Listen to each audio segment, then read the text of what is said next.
Are we live? Are we live? I'm alive. Good You're chance. all alive too. Hi, this is the Street Epistemology Review Show. Today, let's see which one. Oh, we're gonna review this guy. This guy here in the middle, Mark, having a conversation with Levi. But first, introduce yourselves. Go ahead, Will. Oh, okay. Yeah. Hi, I'm Will. My channel's Inspire Reflection, which I haven't posted to for ages because I've got a bit of a backlog. But yeah, hi, I'm Will. You all know me, I'm sure. Hi, everybody. I'm Mark. I have the YouTube channel and podcast Being Reasonable, and I'm with two incredible people. So this is a lot of fun because I just really appreciate the insight that is brought to the SE that I do. And if you really want to learn SE, get somebody to watch it, and you can learn what you're doing right and learn more importantly, learn what you're doing wrong or what you can improve on. Feedback. Veritasium has convinced me that feedback is one of the critical necessary components to becoming an expert in something. So feedback. Yes. A big fan of Veritasium. Love his stuff. Mark is a painfully nice person, so I genuinely enjoy being mean about his videos. It's a genuine pleasure for me because he's painfully nice. And so, I don't know, I have a perverse British sense of this. Well, so what's the context for this video, Mark, before we jump in? Was it so like your videos are mostly prearranged, but how much of a dialogue do you think there was before you? Well, so it's interesting. So these there were two nice kids. I mean, they're kids, I guess they're 18 or 19 or 20. And they were walking up and down our town, our neighborhood. And a friend of mine who knows what I do stopped them and said, "Hey, do you want to be on a podcast?" Somebody else did this for you. That is amazing. Somebody else did it. And then later on, about a week later, I found them myself as they were just walking around the neighborhood talking to people. And I told them about, what I do, about street epistemology. And they said that they had to get it approved by their elders. And they eventually did. This was like a month later. I got a contact. I thought that I didn't get approved, but a month later I got a call and said that they could talk to me, and but only for 20 minutes. Oh, okay. And that was a hard exit. And I said, "Well, we'll take what I can get." But when they showed up, Levi, who's a very kind kid, I said, "You only have 20 minutes?" I said, "Well, we can go a little bit longer than that." I said, "That's terrific," because sometimes these conversations do a little bit better if they're a little longer. So that's what happened. That's interesting. I recently participated in an SE practice session. And because of the nature of how many people are in there, there's like a hard limit. I tend not to do those practice sessions, so I'm not used to that limit. And having a timer when you're doing an SE conversation is really pressurizing. It's incredible. It is. You can get so far very quickly if you happen to have a conversation partner that's like, in the right frame of mind. But sometimes you've got some work ahead of you to do, and you just need to go through that work methodically. And with 20 minutes on the clock, it's like, wow. I still don't understand, like back in the day, and I've never done this. Some people just do, especially when Anthony started doing his videos, he put a 5-minute timer. Maybe? Yeah, that's right. That's crazy. Yeah. 5-10 minutes. No, I can't do that. Can't do it. I think that's a useful device. I can get it done. Getting somebody to stop, though, I think that's a useful tool, because I don't think he's ever put out a video where they've said at the end of the video, like at the end of the 5 minutes, like, "Oh, okay, no, I'm done," and walked away. So I wonder what percentage of people do walk away after that 5 minutes. That would be interesting to ask him. I don't think I've ever asked him that. Yeah, that is interesting. So given that you had, I guess, something like 35 minutes, how do you feel it went before we get into it? It's so hard to know because, that's why it's so helpful to get feedback, because you really learn other people's perspective and how they see how things went. I think with him, I was very conscious with the fact that I was dealing with somebody in my mind who is fairly green, I guess, maybe the best way to put it. Someone who is not naive, but because I don't think that's the correct word, but just new to different. Yeah, just new to different things in the world. You have to be stupid to just say, okay, maybe I don't know. Yeah. So let me just learn fresh without bringing my presuppositions. No, my prejudices. Okay. Whatever. Yeah. Let's do it. Yeah. Cool. So Should we jump in? Is that what we're saying? Sorry, is that what you're saying, Dali? That you want to? No. I think Dali was just describing the person you were Oh speaking to. yeah. I was reflecting along with you. I was yes-ending what you said. I gotcha. So Yeah. So but I think it's just because the sense I got, he maybe was kind of lived in a sheltered family, maybe, and I'm not really sure. But that's and just because the way he described it when he came out to North Carolina, and he at one point he ran into other kids at UNC campus, and there's just all these very new experiences for him. And people like us, we're probably running into new people all the time. So I just think it was it's just reflected in the way he talked. That's cool. Sounds like you had a lot of empathy for the guy. I did, and I think I was a little concerned because when I examine my own self, sometimes I feel like I sense that I can be a little bit hot the way I ask questions. And I really tried to scale it back a little bit, just to give him the freedom to think and not feel too pressured or feel defensive or anything like that. But I'll let you guys decide how I did. You're making me laugh because you being hot in the conversation sounds like a nun saying a swear word. It's like it doesn't seem incongruent. But okay, you see my emails. All right. All right, so let's get into it. Is Let's that do it. cool with you, Dali? You ready? We good? All right, we go. I think I said the wrong thing that I wanted to share. Oh yeah. Can we redo the podcast? Oh, Like restart it? we can just start over. I mean, we can Okay. just. I mean, Okay, so what did he say? yeah, I forgot about that. Yeah, we got like 10, 15 minutes in, and we're just doing the whole thing, and he, I don't know. I think maybe it's just do the reflection of what he was saying, and I think he realized that the primary reason why he was saying he believed the belief, that wasn't the primary reason. I don't remember what the primary what he said though, but he wanted to know if he could just he stopped in his tracks and said, I think he just reflected, and that wasn't the primary reason, and so he just wanted to know, can we start over the podcast? And they're like, well, yeah, sure, but I mean, what I wanted to do is just sort of let's just keep rolling, and we'll just do. But he was, even after the thing ended, he was fairly adamant that he wanted to start from here. So I mean, I think you got to respect your conversation partner's decision there. I mean, at the end of the day, you're putting their content out on the internet, and you wouldn't want to be responsible for them doing something terrible. But it does speak to something about the nature of his relationship with these ideas, right? That they're a suit that he wears to an interview. They're a performance piece in some ways. They're important to demonstrate to others what they are, rather than being internal reflections. So that's kind of quite a challenging disposition to speak to. Sure.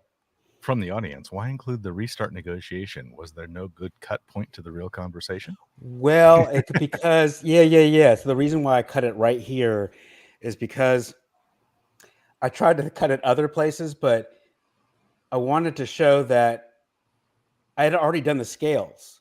So I had to redo the scales and so it was kind of, there's no really good place to do it. So that's why I just started here. Yeah, that's what he wanted you to do. So good job giving him what he wanted, even if it made you de-optimize or something. Yeah, it's fine. It was really not a problem. Yeah, that is an interesting thing as well. Just I'm conscious that we've got 9 seconds through this video, and already it's fascinating. Yeah. There are 2 things that are interesting here. One is you can never have the same conversation again. You can never start from the start again. It never works. And this is only really relevant to content creators. But having had experience of starting a podcast, for example, or a video, anything, and have it go wrong, and then we have to reset. It immediately feels weird and artificial and fake, and it's never as good. And it needs to find its own life. So I actually think it's kind of useful to have that context that this was a reset. So maybe that's why the cadence of the conversation isn't where you'd normally expect it to be at the beginning of a chat. But so that's right. Yeah, it kind of makes sense. I want you to. Okay. If there's something else you want to say, or another. I think I wanted to share it from a different angle, and I said I shared it in a way that might be confusing. Yeah, I mean, I just want to know the primary reason, how you know what you know. Okay. If that reason wasn't available to you, then you wouldn't. Yeah. You'd have less confidence in the belief. Mm-hmm. That's right. For sure. Yeah. And, okay. Can we start right now? Yeah. We can okay. start. Okay. Thank you for having me. Yeah. So the belief I wanted to talk about today was that through the Book of Mormon, we can know that the Church of Jesus Christ has been restored to the earth. Okay. Through that book. Through the book. Mhm. Okay. So the primary way you know what you know is the book. Mhm. Right. That's already a challenging claim, right? That he's not claiming the truth of it. He's just he's claiming that the Church of Jesus Christ has been restored to the earth. Yes. That's quite a challenging claim. If That Church of like to imply that the truth of it is, is there any right, wiggle on that's he is making a claim to truth. He's just saying that the church, Well, right. the one, And that's church. why I have to revisit the scales. And so, yes, exactly. Yeah. Mhm. Yeah. Good job. Yeah. Gotcha. And that is the Church of Latter-day Saints book, the Book of Mormons. So the nickname Mormons comes shows from my the Book ignorance of about Mormon. all this, but Say again, sorry. it just shows my ignorance about how I'm talking about this. I'm sure he Oh, corrects me, and I guess yeah. I shouldn't refer to Book of Mormons or Book of Mormon. I think it should be Church of Latter-day Saints. The Book of Mormon. Yeah, Sure. and the Mormons are only one faction, I think, within the whole pantheon of the church. So technically, it's the Church of Jesus Christ and Latter-day Saints. Yeah, and that basically more or less encompasses all of it. And the Mormons are just one particular family demographic faction within that narrative, I think. Yeah. Gotcha. Okay. In any case, the what do you call the church body would like to have people. Here's Janusz. It's twice now. All right, I join you. All right. All right. Anyway, sorry, Dali. It's called the LDS or the Church of Latter-day Saints because something about the church wants to say, we don't want to be known as the Mormons. Yes, Mormon is the name, but there's whatever reasons. And okay. Yeah. I've had quite a few conversations with Mormons, and the language actually is quite important to them. Apparently, the labels are quite complex, and they do, because I think because internally it's complex, you get this sort of what Freud calls the narcissism of minor differences, which is that slight disagreements within large communities end up becoming more embittered and entrenched. And I think that's kind of what might have happened here. So they might be a bit prickly about some definitions, but they're also used to people that aren't familiar with it getting it wrong. So, and that's why he's correcting me, and I won't make the mistake again. So what the Book of Mormon is similar to the Bible. It is the ancient inhabitants of the Americas, the American continent, like the Bible is set in Jerusalem. Okay. And so Mormon was a prophet, kind of like Moses or Abraham, and he wrote and abridged a lot of records and then put it all together. That's why it's called the Book of Mormon. And how you know this is because you're getting information from the book, and so that helps. So yeah, of course, we'll start from that point, and then it makes more sense to start there. Of course, and then is the scales the same? Like on a scale from 1 to 7, how important is it for you to believe in true things? That's going to be the same 7. Yeah, for sure. And how confident you are this belief is true. That's also will still be a 7. Yeah, for sure. And the reason is the book. Yes. Okay. So that's a 7 on the confidence scale. So he's highly confident, and his primary reason is the book.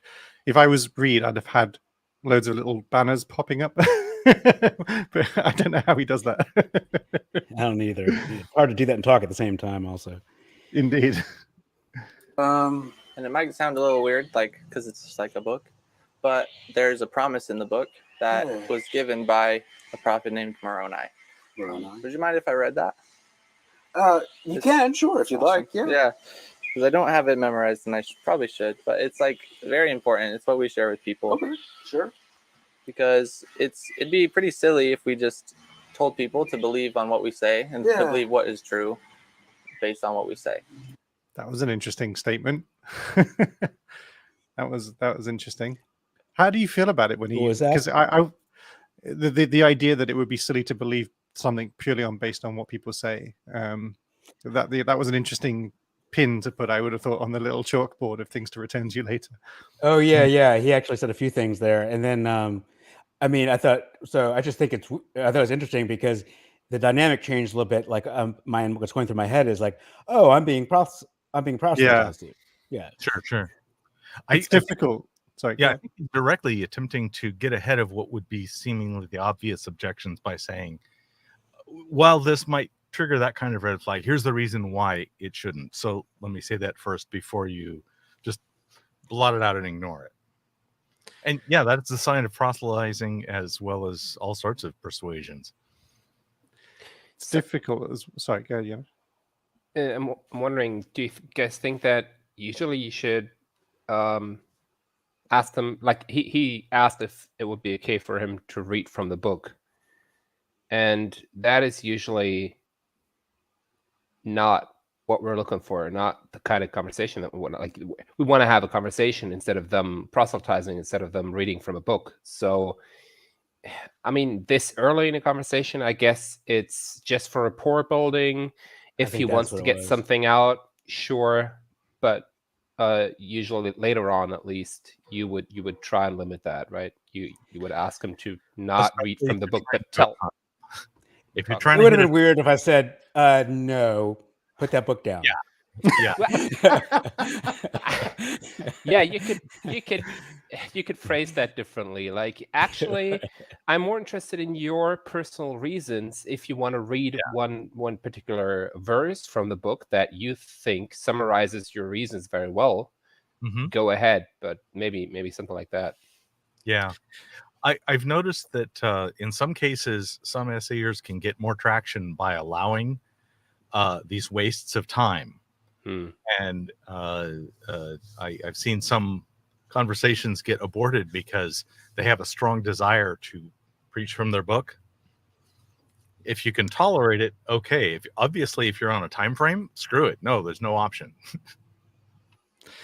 Yeah, if you shut it down, it seems like you're denying them the opportunity to fail. The problem here is that he's not representing himself. And by referring to the book, he's even less representing himself. And what we want to talk to is the individual as much as possible.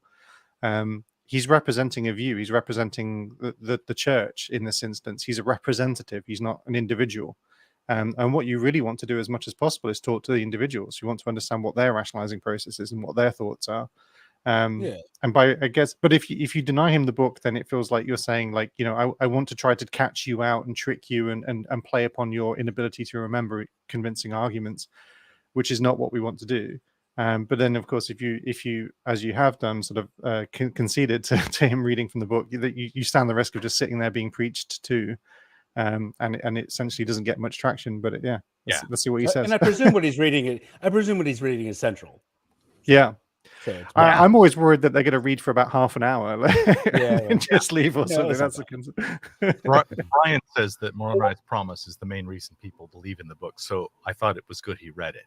So I think this is like core to the epistemology that they're asking us to buy into. Excellent.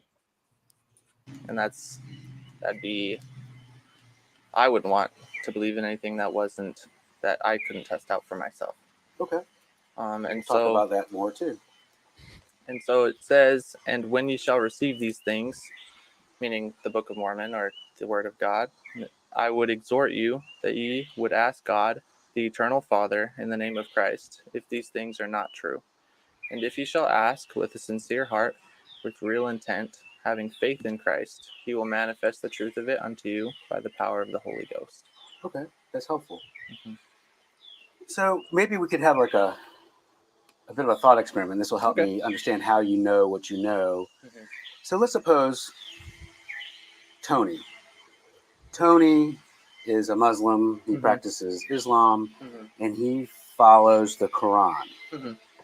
And when he reads the Quran, he reads presumably passages that say Allah is real, and he should believe in Allah, and that's the true God. And if I'm a third person, I don't have a dog in the fight. I just want to believe in something that's true. Yeah. And I hear you and Tony talk. Is there a way I could figure that out? Like, what's real? Like differentiate, because our books are saying different things, and you want to find out which book would be true. Well, they are maybe saying some different things, but maybe the similarity is that your book is saying that your God is true, and he has a book that says that his God is true. is there anything that I can do to figure out like what's true and real? Like, Yeah. oh, okay. So something I love about the Book of Mormon and the Bible is that together they can show that truth a little more clearer than any other religion. So because there's religions all over the world, and there's thousands and millions of people who believe in different things all over the world, and they all feel good about it, and they maybe feel the spirit, or they feel whatever they feel to confirm that their belief is true. I kind of compare it to like if you're hammering a board onto a wall. Say on this wall, there's a board that's probably like ends here and ends here, and there's one nail here. Okay. And that nail could be the Bible. Yeah. But when you have the Bible or any other holy book, you can kind of spin the board any way that you would like. And there's a lot of different denominations of Christianity that see different things in the Bible in different ways. Yeah. But if you add another nail on the other side of the board, say maybe the Book of Mormon, or definitely the Book of Mormon, you can or the Quran, or many other Christian-related texts and He documents. almost tried to test himself right there. He did, didn't he? But this doesn't feel like these definitely feel like examples that he was taught that he's repeating verbatim. Yeah, I'm not getting the board thing, which becomes apparent. But I just don't. Yeah, I'm not following him at this point. So yeah, I think you're right. I think he's been told to right. Mm-hmm. Yeah, this definitely feels like a demonstration of why you need both the God of the Christian Bible and the Book of Mormon in order to have a truly level shelf, basically. Like the board is then fixed in the right direction, and you can then use it to put things on, no doubt, is where this is going. But this is just an argument for needing two nails, not an argument for why the book is true. And yeah, this is definitely him regurgitating taught points. see clearly the teachings of God because of that second witness on another continent, a different side of the world, saying the same things about Jesus Christ. Yeah. So, trying to understand. So, the way you'd help me know what is true, if I'm hearing both of you and Tony talk, is I'm trying to understand the board analogy that how would I find out? I'm sorry.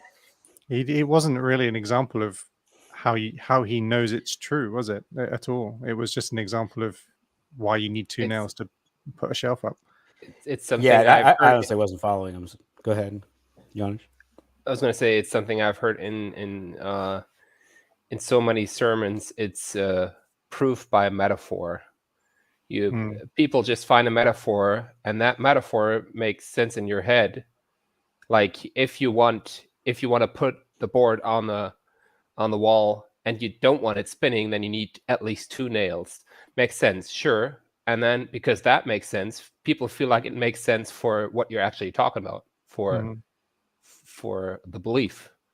And yeah, it definitely sounds like something he's just repeating what he heard that made sense to him. I don't think that he was answering your question. How do you figure out who has the truth? He even said maybe the Book of Mormon, definitely the Book of Mormon. And he could see if he had said maybe the Book of Mormon, that would have left open the option of replacing that with a different book. But of course, it has to be the Book of Mormon, right? But he doesn't have a reason why. I like how it could have just as easily applied to the Quran and the Hadith. Like that, those are two books that the Muslim faith, in your example of Tony, could have just said, "Well, yeah, we've got these two books as well, and actually, that's how we know the truth of it." And it doesn't work. It's just an example of needing two things to make a shelf level. Yeah, it's interesting. Daniel comments, thinking that we think he shouldn't be permitted to proselytize, but it's okay to do SE on him. So. Maybe it's a one-way direction of persuasion. I don't think it's a permission. I mean, I don't think we were saying that he shouldn't be permitted to proselytize. I think it's just a case of saying that we want to talk to the individual, not the narrative, if you like. Like if we wanted to know what the Book of Mormon said, we could read the Book of Mormon, but we want to know what this gentleman thinks, right? And the only authority there is on that is asking him questions. And I he was willing to say whatever he wanted. I didn't. Yeah, absolutely. Yeah. Okay. So I would. guess we are in favor of. That's fine. Just keep going. I'm sorry. I'm really bad at knowing whether to press the play button. Go ahead. We'll go. Just say, read the Book of Mormon and ask God if it is true. Okay. So that's very common in the Mormon faith. Is just you have to ask, and he'll just tell you that it's true, and you'll know that it's true. Definitely hear that all the time, and that's kind of the essence, I think, of that passage that he read. It's just that if you genuinely ask God if it to give you the confidence of the truth of it, then he will somehow do that.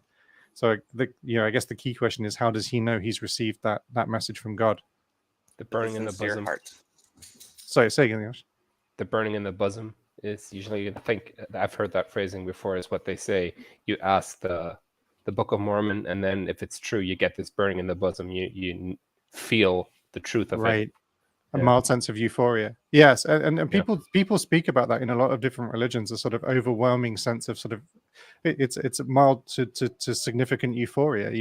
It's the reason why a lot of churches have very exciting and beautiful music that pumps you up and gets you excited. It's that feeling of elation, and if you say that that's the Holy Spirit, that feeling you have, and you say that that's the Holy Spirit, then it can become quite compelling evidence for people, if that's what they think that is. It's definitely a real feeling. Sure. If Tony says what you should do to know that my God is true is you should read the book of read the Quran. Open up your heart, and you will know that Allah is true. What should I do at that point? And I'm any closer or any further? I would say, yeah.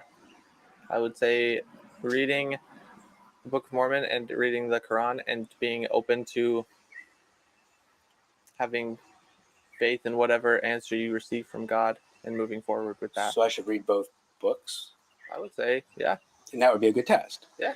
And so if I read both books and then then the Quran speaks to me more, does that mean that book is more true or real? I don't think so. Oh. I think, as far as for me, when I read the Book of Mormon and I prayed to know if there was even a God, if he was even there, I decided to. So it seems like that's not a good test, because if I read the Book of Mormon and it speaks to me, the Book of Mormon is true, a true book explaining God, but then if I read the Quran, then the Book of Mormon still is the truer book. Is there a test that I could do to find out that where kind of the cards aren't stacked against me, where I could if there's one faith that's more real, I'll believe that, and if the other one's more real, I can believe that, like a test. A test. Yeah. I feel like for a long time in my life, I was always trying to get a sign. Yeah. Kind of like something I could see and I could know for sure that it was true. Yeah. And it wasn't until I put forth faith-filled action in what I believed that it really resonated with me. And faith, what do we mean when you say faith? Faith-filled actions are just faith. And what is faith? I hear a lot of definitions of faith. I just kind of know what you mean by. So when I think of faith, I think of believing in something that we can't see, and also going forward with that. Have you seen Indiana Jones? Any of the movies? Yeah, sure. You know when I don't know which movie it is, but he's like stepping off the cliff. Right. Yeah, that was the Holy Grail one. I think so. Yeah. Right. That was a good movie. That's what I would say his faith is, because he could look out into the empty chasm and believe that, and have faith that he wasn't going to fall, but it took that first step to really show that faith. Seek and ye shall find. This is quite common, right? We hear this a lot in different religions and different faith positions. It's like, if you look for it, you'll find it. You have to start looking. It's like he said earlier, he prayed to find God. He prayed to know that there was a God for the sort of faith, the evidence that he wanted. He prayed to find it. Well, if you're already praying, you're sort of very much of a mindset to interpret whatever's coming back as, whatever feelings you're having as very much being from God. I mean, that's a very, very specific frame that you're using to explore that position with. You have to believe first in order to get the evidence that allows you to believe. Yeah. Right. Or I gives think you reason to believe. Yeah, that's good. I think you kind of hit on what comes up later in the conversation, that we kind of get to the point where we kind of go in circles a bit. And so I think you just kind of described that. It's interesting, the Indiana Jones reference. I mean, I assume we all know that the scene in the movie where he's on the precipice of what appears to be a completely empty chasm, and has to, the faithful man is the only man that can proceed. So he has to take a literal leap of faith by stepping into the empty chasm to find the invisible matte painted steps that he couldn't have otherwise seen. And it's a great scene. But it's interesting. You could ask the question: was that a sensible move? What I was thinking about is like, how did you see this movie? This movie was like not your generation at all. Like, right. This is what bothers me. He says, I don't know what movie this is from. If he had seen them, he would know. So that's blasphemy. Oh, you don't think he saw the movie? Oh, well, probably not. I'm like, wow, that's my generation. How do you watch this movie? Well, that's interesting, because again, that would imply that if he hasn't seen them, which he said, did he say he hadn't seen them? No, he didn't say that. I thought he couldn't. He just couldn't remember which movie it was from. Okay. Yeah. So with this, it's kind of like there are 5 cliffs, right? And each one of them has a book that's leading you to the precipice, right? And there's 5 Indiana Joneses, right? And only one of the books is true, and all of them are saying take the leap, right? And only one of them is true. And you're basing your next move on the truth of the fact that you've got to take a leap of faith, and for sure, 4 of those people are going to plummet to their death in a chasm, right? Because only one of those books is true. It's a lovely analogy. I mean, I just, I wonder if he recognizes the pitfall there. It's interesting. Literal pitfall. Right, pitfall. So are you saying, faith is believing in something that you can't see, or are you saying that you don't have direct evidence for? Is that what you mean? But it's true. How do we know things that we say are true that we don't have evidence for them being true? Well, that's a classic Mark. It's such a simple question. It's just such a classic Mark. It's brilliant. I think if we had evidence, faith would go out the window.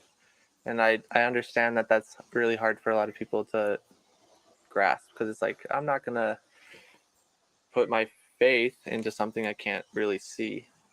I just want to make sure I understand. If we had evidence, we wouldn't need faith? Yes. Okay. So are you telling me that all things remaining equal, evidence is a better thing to have than faith, and then when you don't have evidence, you should go to faith? I don't think... What do you mean by evidence? Well, evidence can... That's a great question. When I think God sent a lorry. That's not okay. Crowded on my street. The other one there is, sort of, is there anything you couldn't believe on faith? I'm sure that's coming very shortly. See an angel as my evidence. Evidence is like something that I can see or hear or know, and to me that to check, maybe somebody else with no skin in the game could check and make sure that what I'm seeing or hearing and knowing, somebody else could check up on me to make sure that what I'm he used the word real. Evidence first, right? He asked me what I meant by he asked me what I meant by evidence. Yeah. Yes, he did, but I think Levi used the word evidence first. I think he said, "Well, faith is believing something where you don't have evidence." Yes. You want to roll it back? Yeah, I think that's my recollection also. Yeah. So I believe. Roll it back, please. Yeah, no problem. Okay, let's do that. I want to hear it again. Really see. I just want to make sure I understand. If we had evidence, I think I just missed it. Well, I think if we had evidence, faith would go out the window. Right. And I understand that that's really hard for a lot of people to grasp. Do you want to roll it back further to see if Mark mentioned evidence prior to that? Okay. Because it's like, I'm not going to put my faith into something I can't really see. I just want to make sure I understand. If we had evidence, we wouldn't need faith? Yes. Okay. That's really important what you did there. That's so just so I make sure I understand, right? There's a lot of people in SE practice that when they hear something like that, they'll just say, so you said, so this is what you and it becomes very accusationary through enthusiasm or just through sort of clumsiness. But framing it the way you did there, Mark, is great. You know, it's just like exactly what we want to encourage people to do. It's just like stop making it combative and you're just clarifying. Well, thank you. And I thought when he said that, I was thinking, I don't know if he's going rogue at this point. I don't know, because I don't know what people who follow LDS believe it. But if that would align even with what someone from I don't know, a church elder would say, I think we're now talking to him. That's the way I was trying to think of that. Yeah. I agree, and there was that moment of pause where he was genuinely reflecting and doing his own thinking, and now he's. It seems like we're reaching the individual more than the talking points, as it were. However, what I was getting at is he then asked you, Mark, what do you mean by evidence? That's right.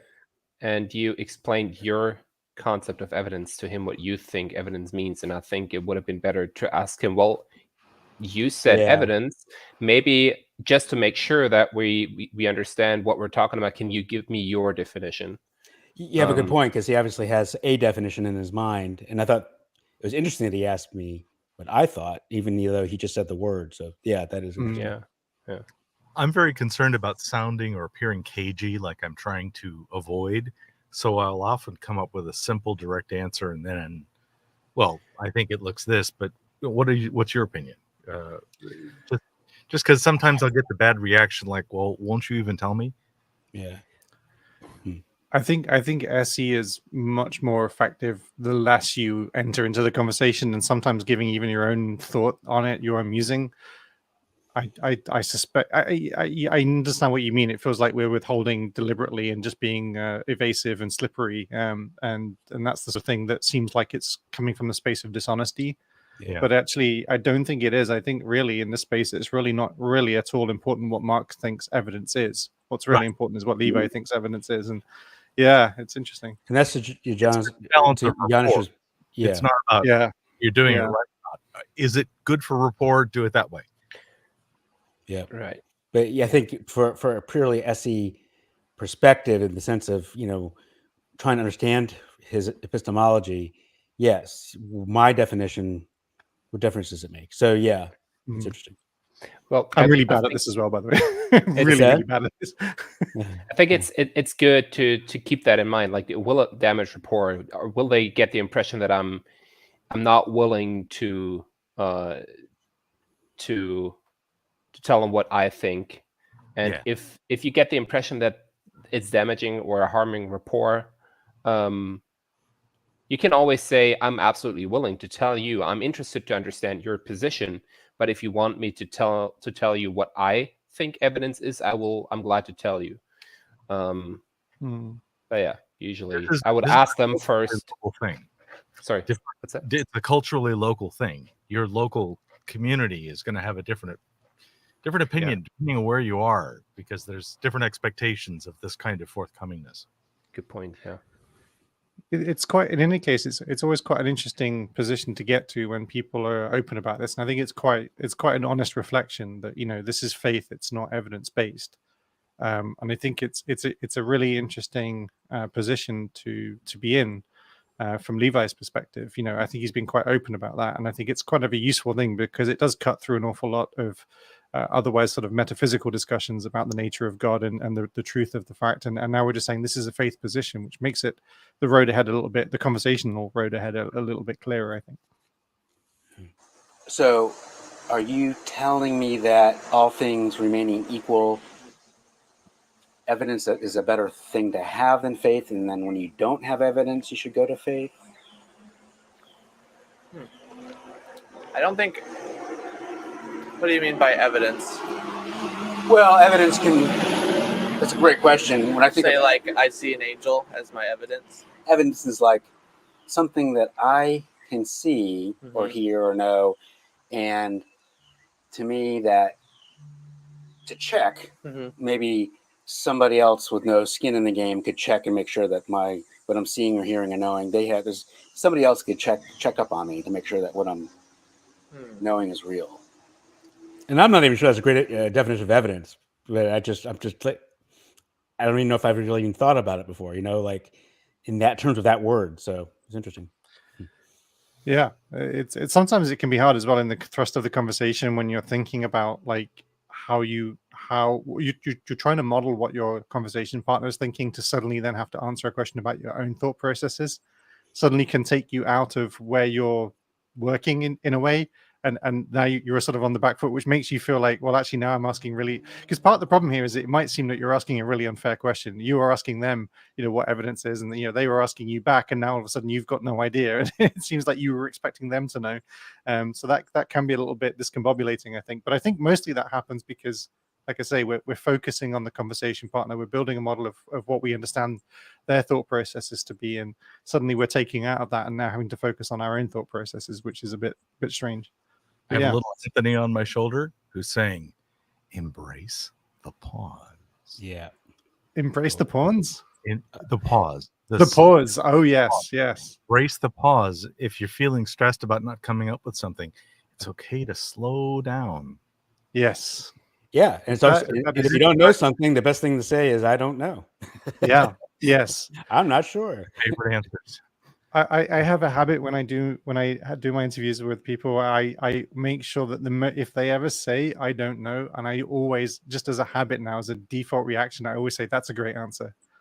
I always think I really, really want to confirm that anybody that says they don't know, that's totally okay to say, and I'm really glad that they said it, and I think that's a great answer.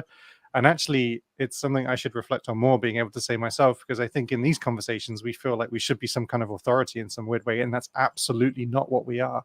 Like, a street epistemology is an authority on nothing. A street epistemologist is not here to represent a view or to push a narrative, despite what some people may think about it. Like, it really is just about trying to understand what the other person thinks. And I think, so it's kind of an odd position to be in, to suddenly have to start explaining the answers to some of these things.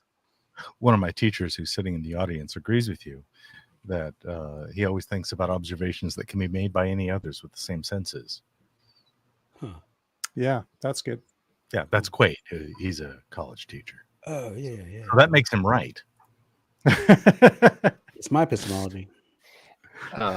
I've found that it's often a lot easier, or it can be a lot easier to do SE on beliefs that you know nothing about, that you're completely ignorant about. I've done SE on like super claims about physics that I had no idea what they were talking about. So I really had to ask about the definitions. I really had to ask what they mean and try and understand, and then also find the point where I would slow them down and go, okay, let's not get lost in the details. I think I hear you saying that this and this is the reason why you have that belief. And because you don't assume you know what they mean. You have to ask about the definitions. You have to really take your time to understand and repeat back and make sure that you really got this. Yeah, that's a good mindset to try to model in all of the conversations, right? You want to model the idea that you're bringing nothing to the table yourself. I mean, that's in essence not just conclusions about what they say, but also knowledge and assumptions. Like, one of the most brilliant things that SE taught me was checking definitions really early on saved an awful lot of pain and discomfort. And that's a great example of that. Let's not just assume that we even know what basic words mean when we're having this conversation about it. So yeah, modeling the idea that you know nothing about the conversation and you've got no judgments about any of it. And that's really the mindset you need to maintain. Yeah. I think it's far too unfortunate that really we too often explore claims that we have views on. Because we don't get to feel what it's like to explore a claim that we don't have an opinion about. But yeah, that's really cool. Nothing worse than talking 30 minutes and realize we're talking about two different things. So Yes. it's definition. That's a damn well, Lily. Yeah. I think it's deeply personal, and I believe that. Should I go if back you a were to second? read the book, Sorry, because we talked quite a lot there. I wanted to hear what he was claiming was deeply personal. I think we're talking about the nature of evidence, right? Check and make sure that what I'm seeing or hearing and knowing, there's somebody else could check up on me to make sure that what I'm knowing is real. I think it's deeply personal, and I believe that if you were to read the Book of Mormon and to prayerfully read it and to open up your heart and your mind to it and sincerely ask God if it's true in the name of Jesus Christ, He would answer your prayer. And I don't think I have any way to check that for you, but that's the message we share. So that's the part that I would like to explore, is like, how does he, like, it could you do that and find that it's not true? Could you do that and find that it was true for a different God? How do you know that that's God answering? You know, many people claim to go through similar experiences and get similar answers for different gods. So is it just possible that could just be how it feels to go through those motions? I would ask how if he could predict what fraction of people who genuinely tried it would achieve that result. Yeah, he might think that it's 100%. He might think it's only 10%, but worth trying for Pascal's wager reasons. Right. Yeah. I think that's interesting that. Oh, go ahead. I thought that was interesting that where we landed there is that as we're talking about evidence, and there was no way to check on the evidence. There's no way to check up on it. And right. I thought that was an interesting place to land. But he shifted it at the very end, though, because he doesn't just say there wasn't a way for him to check that it was true. What he said is he couldn't check that it was true for you. So I almost felt like, so he was operating on the certainty almost that the experience that he had was a true, genuine experience, and his interpretation of that experience was correct. But what he sort of shifted it a little bit at the end of there and implied that the actual nature of that experience, were you to go through it, he wouldn't be able to know whether it was true for you. Yeah. Right. Very strange. It's not evidence, it's faith. So you know something that you might not have evidence for, but you somehow feel it or know it or sense it. Yeah. And maybe this was a good question. What would make you even more confident that your belief is true? Like, I know your belief is at a 7. Is there any way I can make you, or you can make yourself go to a 7.5 to even feel or know that belief is even more true? I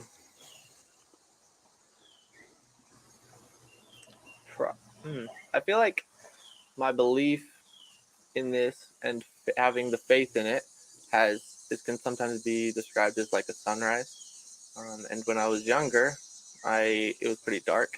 And then as the sun slowly started to rise, as I started to go to church, read the scriptures, and pray, and to try my best to live the commandments of God, that sun continued to rise, and the brightness of what I believed continued to get brighter and brighter. So you followed what LDS teaches, and things got brighter and brighter for you. And the belief of... And by brighter, we mean like... having a stronger faith in it, knowing that it is true. So you felt... I think you were jumping on him a little bit there. Like, you could have maybe let him explain a little bit longer. Yeah, probably. I just wanted to make sure. I think I was losing track. And always, whenever I ask the more confident question, I always have to credit Dali, because that's where I got that from. Yeah, it's a good one. It's a good one, actually. It's one that seems quite. It's like, well, why would that be any use? And then you then you see it in action, and you think, oh, okay, yeah, I see that. He didn't answer it though. He he just explained how he like. If I understood him correctly, I think he was saying that his confidence became stronger, higher. So I think he was in the middle of explaining when when I think Mark interrupted him. Maybe we paused. So but I was wondering, like, if it has risen, if it has increased in the past, is he now at the maximum? Is there no way further Yeah. up, or can it get to, and how can it get to a 7.5 from here? Yeah, I was just confused by the answer, but yes, I think, yeah, I think you're right. So you had more faith, and then you had, which caused more faith that it was true. Yeah, kind of having those actions that I believe that they like, say like my leaders or family parents have told me, hey, you should read your scriptures because it'd be good, and hey, you should pray so you can ask God for things that you might need or be thankful for things. And I didn't know if that was for sure going to do that, but I did that because I was hoping that that would be a way to build my faith. And as I did that, my faith did grow. So why did it grow? I guess. So he was saying he did those things. He followed, he followed in, and there was a phrase he mentioned earlier. I think was acted in a faithful way, or faithful actions, or something like that. I think he mentioned. Faith-filled, And so yeah. he's doing faith-filled. That's brilliant. Yes. And now and now he's saying his faith is growing, but he didn't. There was a bit of a missing point there, which is it just felt like that was a cause, and if that was happening on its own accord, it wasn't as if there was a feedback mechanism of him doing. Like the more he acted in a faithful way, the more he believed the truth of the faithful. But there wasn't a why. There wasn't a reason. No, but I think that's what he's saying. He does stuff that that if you're faithful, you do, they give you more faith.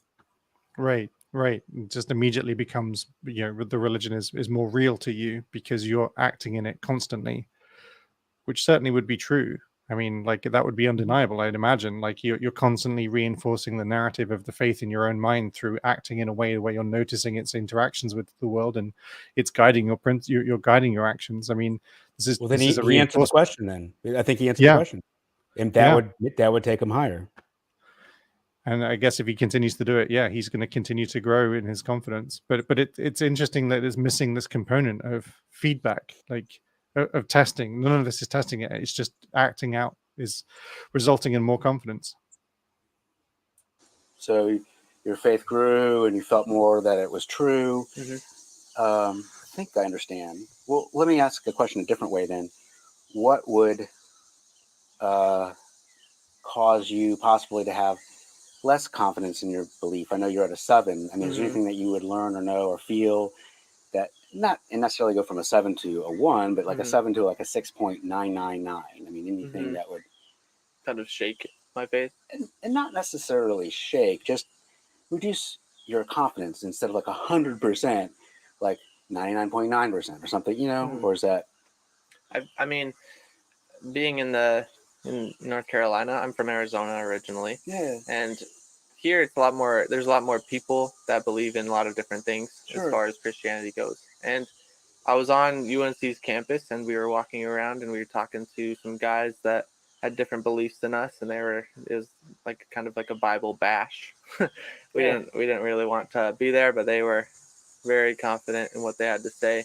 And as we listened to them, it kind of deterred me a little bit, and I was worried that maybe I'm not as knowledgeable as I should be, and maybe I need to learn more. But as I continued to listen to what they had to say, and as I thought about it days afterward, I realized that having that hope and that desire to know more, and if I leaned on all the experiences that I've had that were good experiences, I did not need that. The more knowledge I needed didn't need to be there because of the faith I had, I guess. That's interesting. So oh, hello, hang on. What's happening? Oh, hang on. What's happening? Hello? What's up? Ignore that. Ignore all that. Everybody's disappeared and there's chaos going on in chat. I just turned around and nobody was there, and then I was like, oh, I'm all alone. And yes, now we're getting spammed by adult sites. All right. And now our dating websites come back again. Who was here last time? Thanks for joining us again. Hopefully you're learning a lot. So yeah, that was interesting. So he kind of was experiencing like a real-time outsider test, because like one of his primary reasons for believing is that enacting in the faith, he's become incredibly confident about the truth of the faith, and then now he's confronted with somebody from a different religion who seems just as confident, if not more so, than he is in this position. And so I guess the question is there, like, is we can't therefore use our confidence in our faith to determine what's true. So that's like, this is a real time, like, outsider test in some way. But then when he's come back to it and he's reflected on it, he's not saying, like, I've been able to determine that my position is the true one. He's just saying, I don't need, like, more convincing. I don't need more information. It's okay. I can live without the certainty almost, or the evidence, which is kind of a very strange position to be in. I guess one question that might be interesting is, would he want more evidence? Yeah, it's interesting because he, I think it rattled him a bit, and then it took him a while to reflect on what happened, and then he had to kind of iron out his epistemology of how he knows it. And he doesn't know it, what he knows, because of facts and things like that. He knows it another way. So, yeah, interesting. Oh, sorry. Yes, because I would say I don't know too much. Are you telling me, I'm just trying to understand what you're saying, that you heard other people had different... Again, I would mirror that when he said I don't know too much, and just I always try to mirror that when somebody expresses, like, vulnerability in that way of in ignorance of anything. I always like to say, I don't know anything either. Like, we're all just figuring this out. Like, it's difficult, and I think just that admission is really worth reflecting. Yeah, or I know less than you. Yeah. Which maybe we're all just monkeys in shoes, as Tim Minchin would say. We're just trying to figure this stuff out, right? Beliefs, and it made you think about some different things, but in the end, I would say they were super eloquently spoken, and they had a lot of knowledge. So you're saying that despite that, you don't see a scenario where you would be able to reduce your faith from a 7 to like a 6.9. I would say a scenario where that would happen is probably if I were to... That would have been a good example of, like, an argument from authority, like a convincing argument from authority. They were very eloquent. They were very well spoken. They made a convincing argument. Okay, so and yet you don't believe that. We can't trust people based on the fact that they're making very eloquent examples. This is just brilliant, or every which way. This is teaching us all the different things we might not want to try to rely on too much, because he clearly is seeing great examples of them leading in a different direction to the place he's in. So if we can't rely on these tools, what tools can we rely on to determine what's the best way to live our lives? This is great. Stop doing those simple things that I know built my faith. Like, if I were to stop praying entirely, and if I were to stop going to church on Sunday, and if I were to stop reading scripture and stuff like that, my faith would probably lessen, because it's kind of like this is important. This is his disconfirmation, right? So this is very key, because he's telling us his disconfirmation, right? Yeah, and it's interesting. It's not based on something he finds out about the world or his belief. It is something that he is doing now that he stops doing, and suddenly his faith would diminish. And I think, again, outsider test would be I don't know, I haven't seen the video, so you might do that next, but yeah, I think outsider test would be helpful. Like, what does that say about the truth of the belief, and what does it say about the truth of what was the name of the other guy the hypothetical guy who believed in the Quran? Tony. Yeah. So I love the Solomon's cast of characters. Honestly, it's one of my favorite parts of the video. Yes. Every name comes to my head. Yep. So one thing here is, like, there's that wonderful expression. I think it's Douglas Adams, but it may be misattributed here. But there's the expression here: reality is what persists when we stop believing in it. And I think this is a good example here, where he's having to actively, effortfully maintain his belief in the truth of this thing. And the moment, like, he's conscious of the fact that the moment he stops putting effort into to believing in this, it's going to fade. That's really interesting. Because as a self-aware reflection, it's fascinating. Road on roller skates, because if you're not going up and if you just stop, it's easy to go backward. If you just back that up just a little bit, I want I was thinking about that. I want him to tell you the roller skate thing, because I think that's really fascinating. I think he tells you. Probably if I were to stop doing those simple things that I know built my faith, like if I were to stop praying entirely, and if I were to stop going to church on Sunday, and if I were to stop reading scripture and stuff like that, my faith would probably lessen, because it's kind of like an uphill road on roller skates. Because if you're not going up and if you just stop, it's easy to go backward. Are you telling me that if you did less things that confirmed your belief was true, you wouldn't believe as much, possibly, that your belief is true? It'd be easier to feel like it wasn't. I wouldn't say that it is less true by doing that. By not doing those things, it doesn't make it any less true. But this is going to seem kind of uncharitable, but like if you're really invested in the TV show Friends, for example, then like Chandler and Joey and all of the other characters in the show. Oh my God, this is horrific. Look at you, Will. Look at everybody's all the characters. There we go. Yeah. Those characters, if you're really heavily invested as a super big fan, right, those characters are real to you. Like, you might consider what they might be doing in this moment. Like, even if you're not watching the show, you might think of them as, you might remember things that they've done as if you're remembering things that people have done. Just because, and so I think you can. So for him, the things that the components of his religion are real in that sense, right? They're real components of his life. That Joseph Smith is a real character in his life. It has context, it has meaning, he has an emotional relationship with it. And all of the other components of the Mormon faith are similarly real for him, in the sense that, regardless of whether they are true or not, they because he's acting in that world, these are real entities within his sphere. So you're saying his world is internally consistent. It doesn't even have to be internally consistent, actually, but it's just that he's encountering these things so often that they've occupied real space in his view. So these entities are real in the same way that even a fictional character can. I don't know if you've ever had the experience of really enjoying a book and putting it down and sort of been musing about what those characters might be doing now, because you've spent so much time with them, that you've enjoyed them and they've become real to you, that you kind of ponder about them like you might do a friend that you've not spoken to for a while. Don't you think he's seeing that as the work of nonfiction, though? I mean, it's not. I sort of don't know that's. I mean, it might be. I definitely think he thinks it's literally true, or he's certainly acting as if he thinks it's literally true.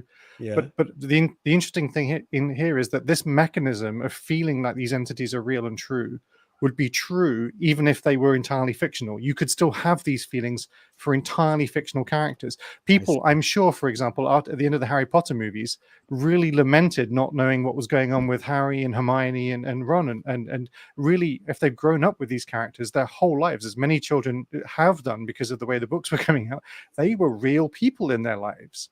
They really sort of might consider them and feel about them in that way. And so I think for him, what he's sort of saying is, if I stop interacting in this world, then these characters are going to fade away. These entities, these ideas are going to fade away from me. But while he is interacting with those worlds, I think in some sense they are truly real to him. I don't know. It's just an interesting way of thinking about it. Well, the thing, I think what he's saying is his faith would diminish, his faith would lessen if he were to stop doing these things. But that, he just said, that wouldn't make it any less true. Yeah. So it feels like what he's saying is it would lessen his commitment to the belief. It would lessen the meaning for him in his life. But it doesn't really have anything to do with his confidence that these things are true. Good point, that was, so it wasn't really answering the question in the sense that I'm asking, right, what would reduce your confidence that the belief is true? And he's right. Yeah. Mhm. But I really find his metaphor interesting. This uphill roller skating Yeah, metaphor. isn't it? Yeah, it's really cool. Because Yeah. I would be curious, like, okay, so if believing in this, having this belief in the Book of Mormon, in Joseph Smith and these prophecies and everything, if that is an uphill roller skating effort, what about other things that you believe to be true? What about the belief that I don't know, Belief in gravity. yes, I mean, gravity, that yeah. the Earth is round, that I don't know, Let's not go there. like His belief takes compare- effort to support Yeah. it. Yes. Uh-huh. right. But and why don't other things that he believes in, why do Well- they not take as much effort? And what does that say about it? I think that would That's be the question. Is there anything else that you believe that requires this much effort to maintain the belief? right. Is there anything else in your world that requires you to be roller skating uphill in this way? That's a good way to phrase it. Well, But it would make it easier for me to have excuses to not believe. Easier to have excuses not to believe. Or feel, we kind of say like the spirit, or feel less of the spirit in my life. Excuses in that sense is definitely accusatory, right? That's exactly the sort of thing I'm sure he would be being told if he expressed doubt to people that were, senior in his church, and this is just an excuse not to believe. That's not language you use internally to rationalize something. That's language that somebody else uses against you. yeah, that's a good point, actually. It's really alarming in some ways. The Spirit of God, Holy Ghost, things like that. So you do these activities, and these activities that you do, go to church and pray, I presume. Yeah.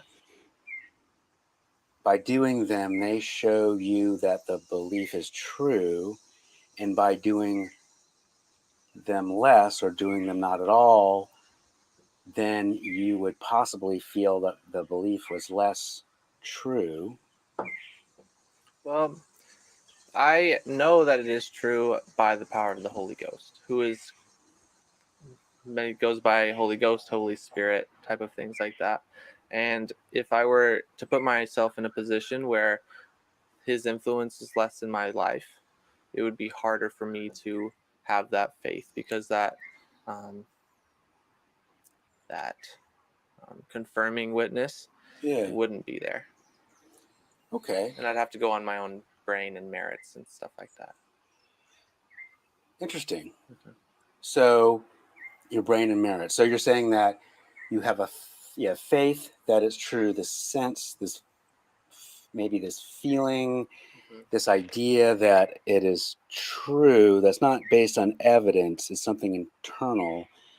And if you weren't to use that, you would need to use your brain or your mind, or what were you saying? That your kind of like I'd just be leaning on my own understanding of it all.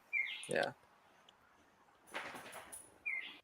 That's quite a thing, right? He's basically saying, without this position, I would feel like he would be, it sounds like a very scary place to be in, right? Like if you don't have this certainty, this sort of worldview that he has access to, that he's participating in, then not only is that not true, but then he's got all his figuring out ahead of him, and that's a scary proposition.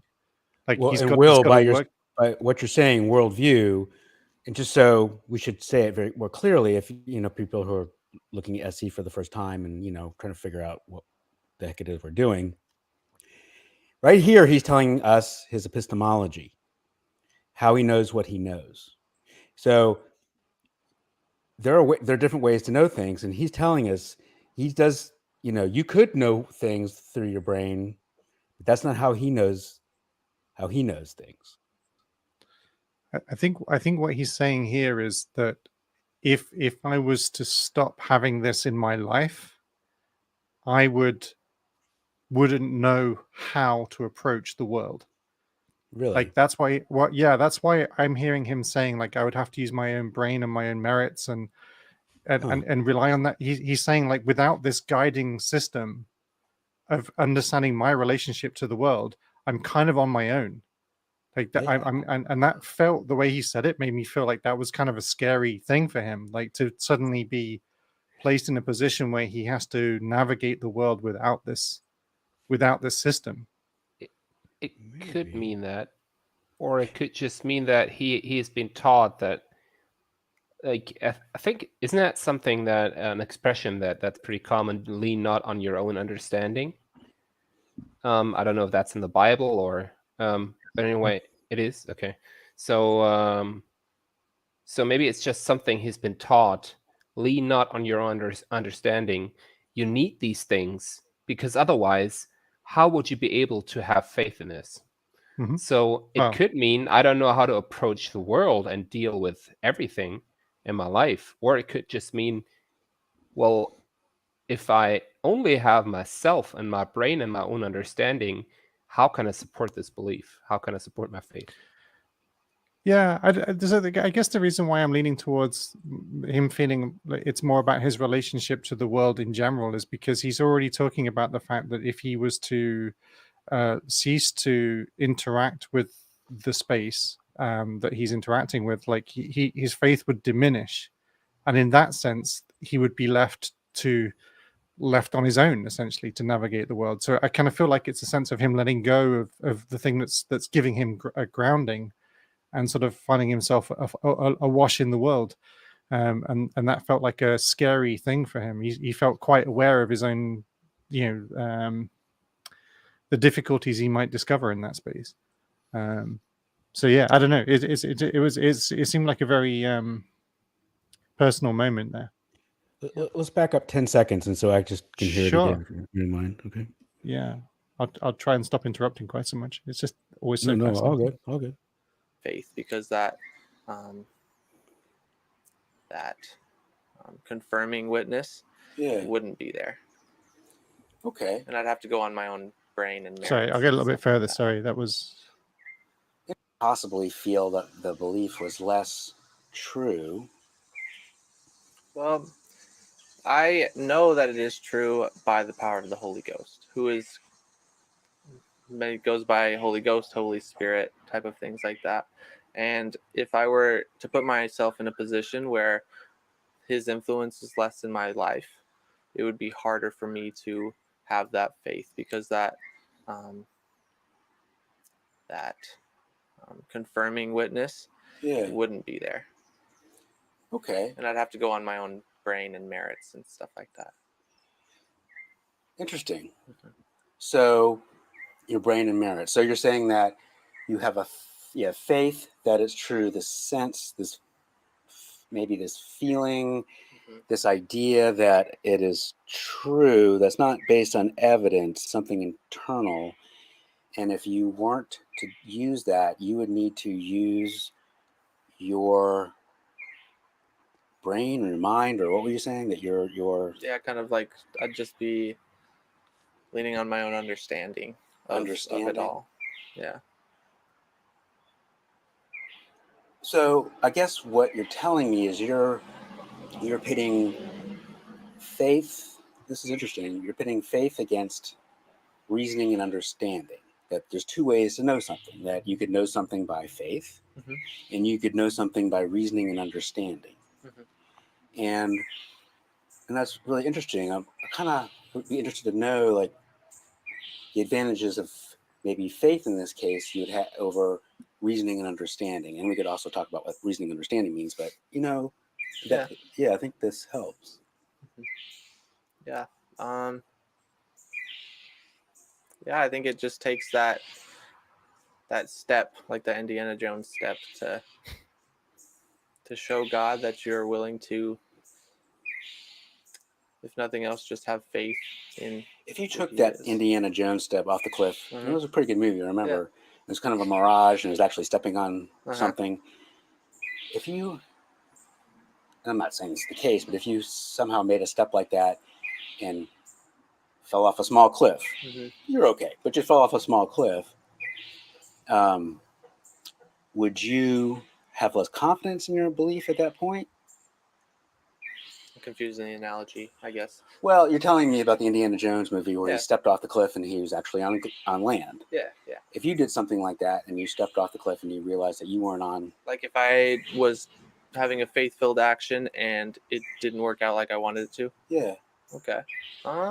would you have less confidence in your belief at that point? Well, as a missionary, I'm an unpaid volunteer for 2 years. Leave home to just go talk to people about the gospel, and it's not always great. Sometimes it's really hard. Sure. And I think before I came out here, I didn't realize that it would be really hard. And I think I have put my foot out and then fallen a little bit. But I don't think that is shaken my faith. I think it just has taught me to trust more in the Lord and trust more in His will. I think that's interesting. Yeah, that was So he It's- says that his faith has been tested, and it's not all worked out so great for him. But I guess what I'm seeing at that point, the way I see it, is that every test leads to more faith.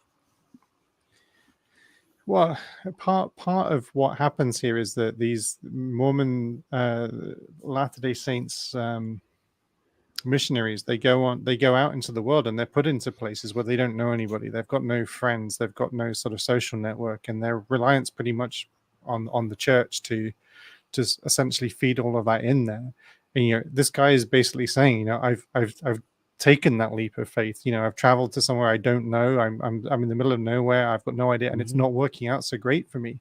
And this is a space where I find it quite difficult, because just purely on empathy, like I want to just ask him, like, how he's feeling about that, and like, what kinds of things haven't been working out, and like, I mean, and I can tell. I mean, 100. It's 105 degrees outside, and walking outside up and down. I mean, goodness gracious. I mean, it's not an easy life. And a shirt Yeah, and tie. Yeah. in a shirt and tie, and let's hope that's the worst of it, because it could well not be. So yeah, I think clearly he's in a difficult position, but part of the problem is that the dynamic here is he's in a difficult position, but also the only thing he's got to hold on to is the church, the story of the church. Daniel Ray says missionaries aren't bots; they are kiddos who love what they do. Most of them a little scared but confident in what they believe. Agreed. Yeah, I've heard I've heard a wide range of stories and experiences from missionaries, and I think your mileage may vary on whether or not it's a positive experience in your life. Well, I think he's telling us that it's mixed, and I think that's a very honest thing to say, because it is. To say, if he said it was all good or all bad, then I'd be more suspicious about it. But to have a mixed experience about leaving your home and doing this for 2 years, that sounds about right. If somebody who's in this position and is clearly very vulnerable in the sense that emotionally, and he's also talking about the fact that without sort of the faith, he'd have to rely on his own mind and merits. I think he talked about. It just seems like he's holding on to the thing that he's got to hold on to. This is going to be very compelling for him. But it's not a way of knowing truth. It's just a survival strategy at this point. I think I want to comment on the comments, because I think people are bringing up a couple of interesting points. It's usually these missionaries. You meet them in pairs, right? They usually have someone with them. So he is with a pair. Okay. Is somebody else there? You can't see him. He's sitting off to the right. You can't see him. Interesting. I see. Yeah, that makes sense. Then also about them being programmed, I think they learn how to have these conversations. So you could say they're being programmed or taught how to proselytize, how to have these conversations. But then Daniel Ray also said, I have had good conversations with them. And I think you had a good conversation with him, Mark. I think the difficult part can be to get to the actual personal beliefs and their personal reasons, and get behind all these metaphors that they just memorized and that all the verses that they want to read from their book, and get to what they actually personally believe and why they personally believe it. I'm satisfied if they give me their professional ones. What's that? Yeah. If they don't give me their personal ones or the ways in which they differentiate from their church, I'm satisfied if we just go through what they want to project publicly, the thing that they're sure about because it's from their church. Because there's just as much opportunity for them to look at their own epistemology and decide whether they find it convincing when they review it. Oh, sure. Yeah. If it's the thing that they've been taught versus their own personal nuance on the question. Sure, but then you also have to get at what they actually think of those reasons and those metaphors and what they tell you. Yeah, I don't know if he'd feel uncomfortable making that distinction at this point in his life. I don't know. I think he's trying to align his beliefs to, I would think, what his beliefs should be. I still think, though, his motivations for needing what you could question whether it even matters if this is true to him, because in the space that he's in, like and the way he's communicating, I think what matters to him is that it's stable and he can hold on to it. Like it's a space that he understands. It's a consistency in his life. I see where you're coming from, Will. I do, and it's probably a lot to that. I think, like we said, he's trying to take maybe just a guy trying to take a path of least resistance, and this is a way to do it. Yeah. I want to respond to Daniel's. Know their scriptures and show you're genuinely interested in them as human beings. The most I've talked to are genuine and truly believe their scriptures. Yes, I agree. They truly believe their scriptures. And I don't want to give the instructions to all SE practitioners that you have to go become experts in all religions. It's better you don't. If you're willing to go through, then some people are going to really appreciate that extra effort. But for SE, it isn't actually required that you understand the claim perfectly well. It does help rapport if you can take them seriously. And that's a trade-off to think about. And Daniel, you're absolutely right. Knowing their scriptures and that kind of thing is going to really help in the rapport and the communication. But I know nothing about LDS. I mean, that's one of the reasons I know there's nothing about. Yeah. And I don't think anything. Whilst I'm very empathetic to the additional motivations that might be at play here with him coming to this position or wanting to express these views, I don't think that means that I'm dismissing whether or not he thinks they are true or not. I mean, I really actually am not sure about whether he believes them to be literally true. That's interesting. Well, I know you've landed there. That's interesting to think about. Yeah. I think it's just something to factor into the equation that many people have multiple reasons, and this is actually something, Daniel Ray, I know you've mentioned before that people have many different reasons for coming to a position. It's not just one reason. So the truth of the Book of Mormon is not going to be the entire narrative as to why he's in the position he's in. And I think trying to be empathetic to that, it would almost be dismissive to assume that it's because he just believes it's literally true and that's it, because then you're closing yourself off to other reasons that he might be acting in this way or feeling this way or be motivated to do it. I like to add that knowing the scripture can probably help rapport, but not knowing the scripture and just be generally interested and listening and eager to learn what they are telling you can also help and build rapport. Yeah, either way works. Yeah. I'd definitely like to have a conversation that we should probably do a different time about whether or not knowing the scripture is a benefit or not. Actually, I think that would be an interesting conversation to have. But I think it might undermine this one. I'm trying to follow you. So, how about this? Okay. If presumably, and I'm not saying this is the case, but if you had a belief, or if your faith wasn't true, I presume you'd want to know it. How would you tell yourself that it wasn't true if it wasn't true? And I'm not saying it's not true. How would I find out if it wasn't true? How would you find out? Well, I I've done, as far in my life, I've done the things that have been given in the scriptures and given by prophets who are saying, try this and do these type of things and see if it is true. See if you feel the Spirit. See if you feel this positive feeling in your life. And I've done that, and I've received that witness for myself. And I know that it is true. So if you're saying you had a negative feeling, then that would be a way you'd be able to tell yourself it wasn't true if it wasn't true? Yeah. Okay. So you had this negative feeling telling you that it wasn't true. That would be something disconfirming to you. That would be something that would say, hey, maybe, again, I'm not saying this is the case, but maybe this isn't true if it's not.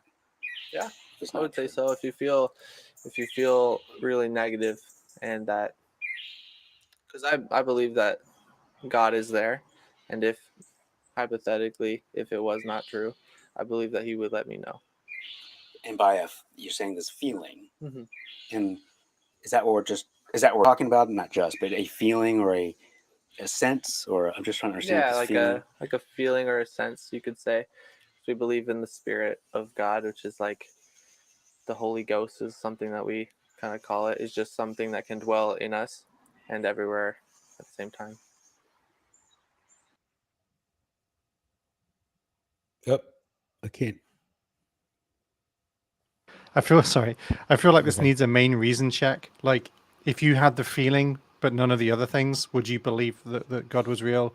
If you had all the other things but not the feeling, it would be really interesting to know how much. Yeah, that's the main reason. I think right now there's kind of uncertainty about the main thread here. Yeah, we're at a feeling now. Mm-hmm. Yeah. Do you think knowing something like this, like a feeling, Mm-hmm. is that a reliable way? In this case, do you think to know what is true? Like, if, let's say, Tony, who believes in Islam, Mm-hmm. and he believes it more on a feeling, Mm-hmm. would you recommend that he go on believing it based on a feeling, or not believe it based on a negative feeling? Do you think that's a reliable way for him to know what is true?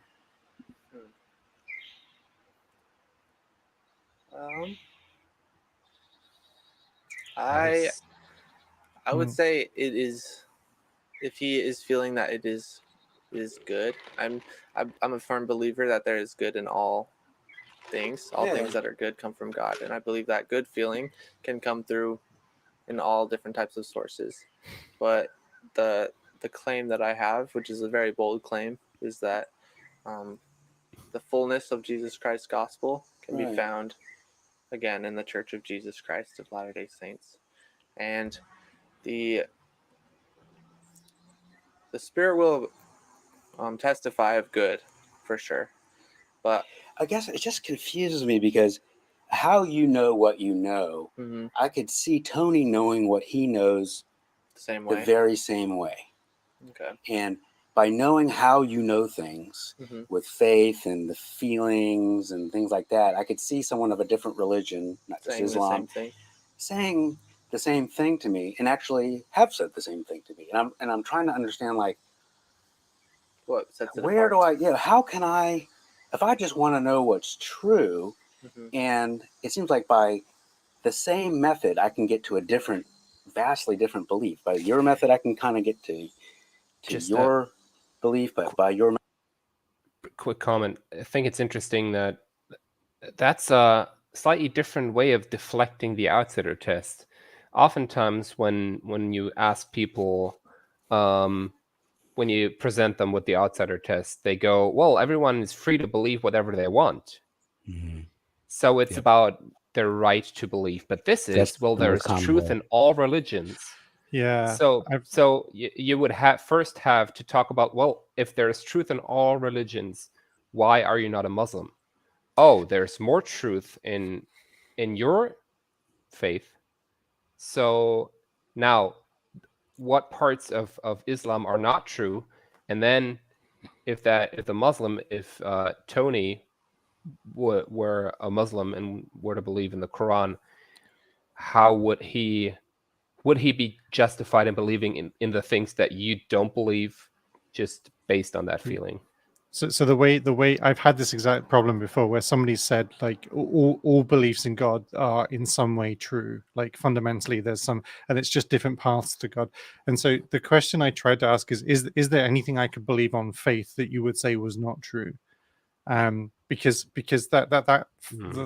and sometimes you'll just get a no. Anything that you could believe on faith is in some way true. It's maybe metaphorically true, or it's just God's way of revealing a truth to you. Yeah. And it becomes an unfalsifiable belief in some way. But yeah, this is interesting. He mentioned it earlier in the video actually, that Islam was part of the truth, could be considered true in some way. Yeah. Method I could get to another belief. Oh, sorry. Yeah. I just wanted to comment on that last comment. Mark is very expressive, contemplation, questioning, consternation. I wonder if his IL see it as performative. So I don't mean it as performative. I don't. But I do sometimes ask questions, and I'll lay on the confusion, and I think it's like a kind of a Socratic questioning kind of confusion. You know what I mean? And I'm genuinely confused. I am, because I mean, it is what Mael is telling me I am generally confused about, but I'm doing it to elicit thought, to elicit reflection. And so I'm not, it's not an act, but I see where it can come across as that I don't know, playing dumb, so. I think you do have quite big expressions, and I think that's a good thing. Like, I think it's like, I often see it when you're asking the open questions, you're doing the kind of staring into space quite a lot, like that kind of, and Anthony does this as well. You'll see him ask questions that you've seen him ask 1,000 times, but he'll pause, as if he's thinking of them in real time. And I think the interesting thing is that if you take that away, to a certain extent, it can feel pre-canned and artificial in a different way. So you may have had the similar conversation 1,000 times, but you also want to make sure that the person you're speaking to knows you're present in this conversation, and that you're responding to their answers and their feedback. So I think it's part of rapport building in many ways, but I do get the problem that it can seem artificial and contrived in some way. It's a challenge, but I don't want to come across as disingenuous or anything like that, because that's not what I want.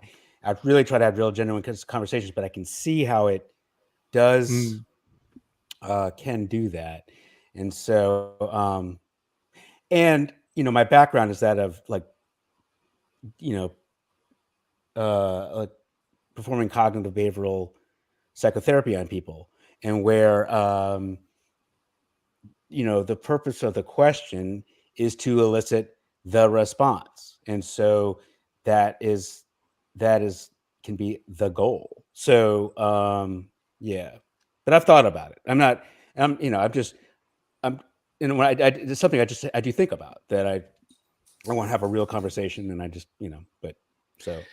And it's not, it doesn't sound like an attack, but but when I look at my videos, I notice that about myself. So. And again, I would just contemplate that. What would the opposite of this look like? Is just asking the questions you're going to be asking because you've heard their responses very quickly and tersely, in response to somebody openly trying to think things through and come up with things they haven't thought about. It's going to seem very much like you're operating on automatic almost, and that will make the cadence of the conversation feel really broken, I think, for your conversation partner. But yeah, interesting. Mm-hmm.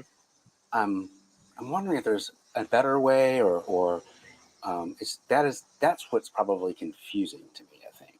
Yeah. That makes perfect sense, that it would be confusing because there's all these different types of religions, and they all go off that feeling from God. Yeah. That would witness it to themselves. Right. Yeah. Yeah. I would agree with you. So what do I do? What I would tell you to do is I would tell you to read and pray about the Book of Mormon to know if it is true, and then go off that feeling. But it does go in a circle, and it takes you to what if this is true because I feel good about this book, or other things like that. That's huge. That It is goes in a huge. It's a circle. really hard question, for sure. Yeah, and I'm not trying to purposely. I definitely would have let him say that and give it a pause. Just let him saying that's a very good question and just let that sit. And I'm saying Yeah, that's someone who's terrible. You're at right. letting You're people right. speak But very what I much. tried to do there was rescue him, actually, because I feel it.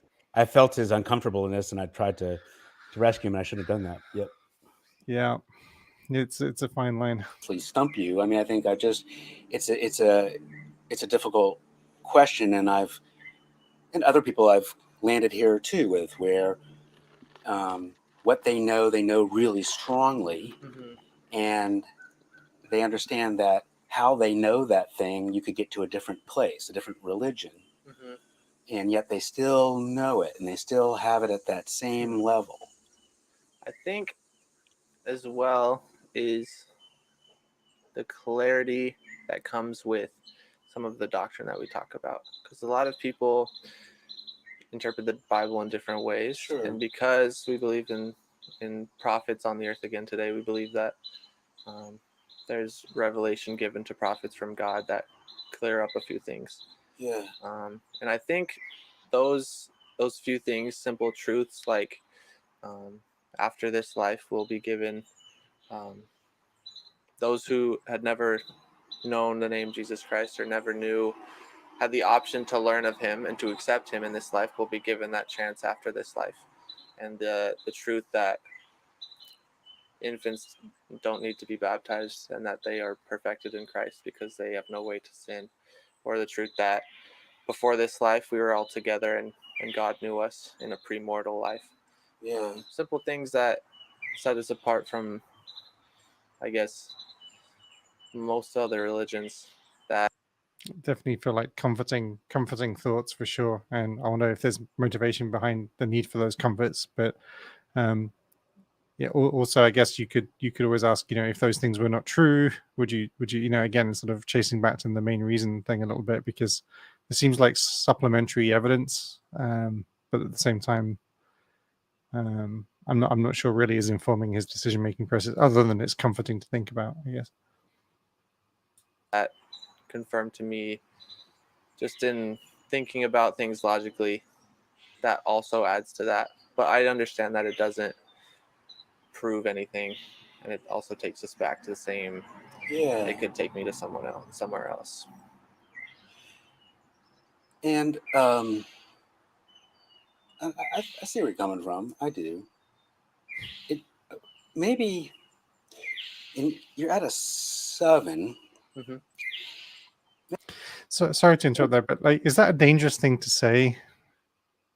Like, I really understand where you're coming from, because he was in quite a vulnerable sort of moment there, and I get the sense of rescuing him and empathizing and saying that you see where he's coming from, but at the same time, I always think that feels like whenever I've said it, I've wondered whether that's a dangerous thing to do, because it assumes an awful lot. It's quite that I now can see where you're coming from. Like, I now have a complete picture of it. Do you know what I mean? Like, it's quite a presumptive position to take in some ways, even at this point in the conversation. You are on mute, Mark.